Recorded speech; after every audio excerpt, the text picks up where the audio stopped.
And what is the alternative to a belief in Santa Claus? The answer really is nothing. Now, it's not that a belief in Santa Claus was doing nothing for a child.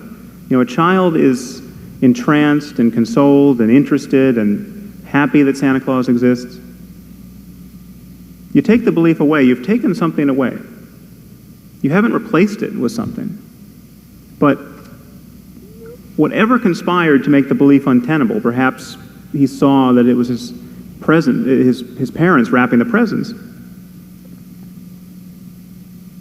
The belief disappears, and we all know that no one wants to be the last kid in class who believes in Santa Claus. And imagine how untenable the position of a child would be if he claimed not to want to throw the baby out with the bathwater.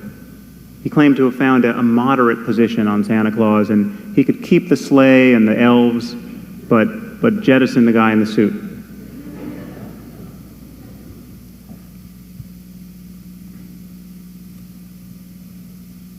So the first answer to the question, what are the alternatives to faith? There don't have to be alternatives. If these beliefs are false, if they're untenable, we can relinquish them. As many countries in Western Europe have done. Only 10% of Swedes, 10 to 15%, are believers of the sort we recognize in the States.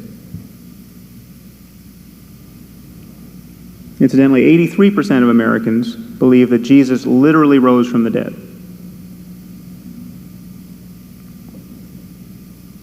Now, again, it may seem insane, it may seem counterproductive.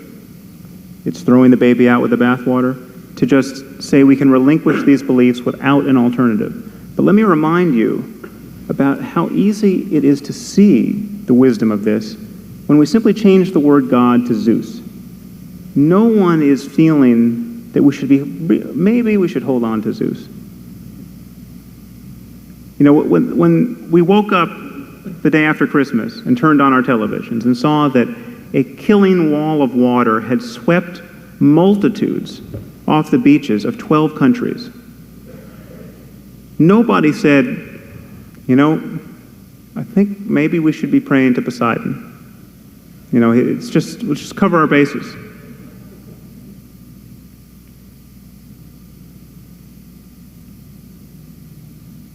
But another way of answering this question is that, yes, clearly there are alternatives to faith.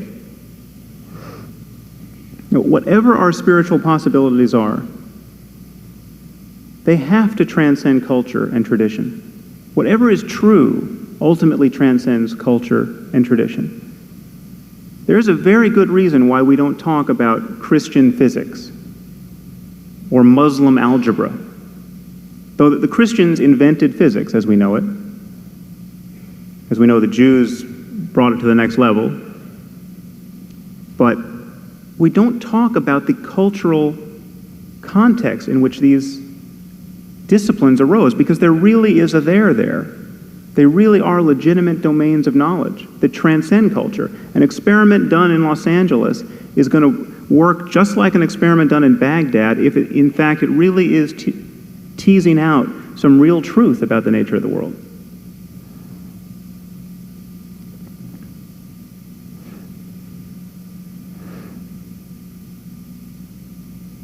Now, contemplatives in a variety of religious traditions have looked into the connection between how we use our attention and human happiness, how we behave among others, ethics and human happiness. There's a lot of wisdom in our religious traditions on these subjects, but invariably, this testimony is mingled with dogma.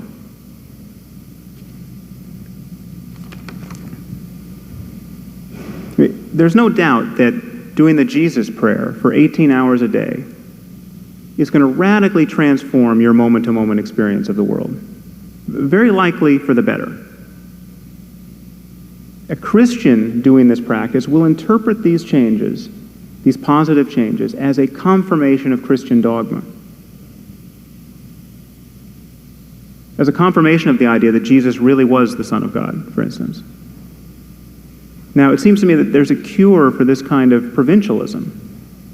You only have to read about the identical experiences of Hindus to realize that the conclusion that Jesus is the Son of God is not the best interpretation of the data, of your own experience as a Christian.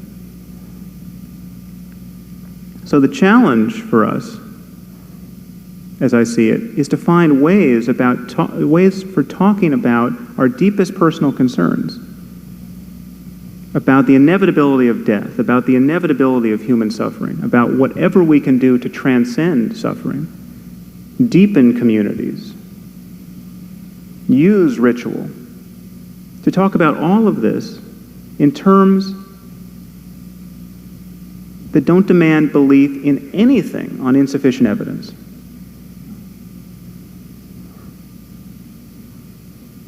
Because reason and evidence are our only link to one another.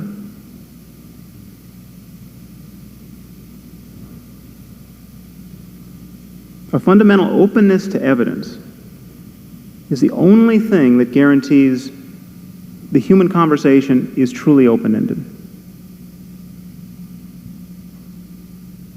And that said, I'd like to thank you for listening to my side of it.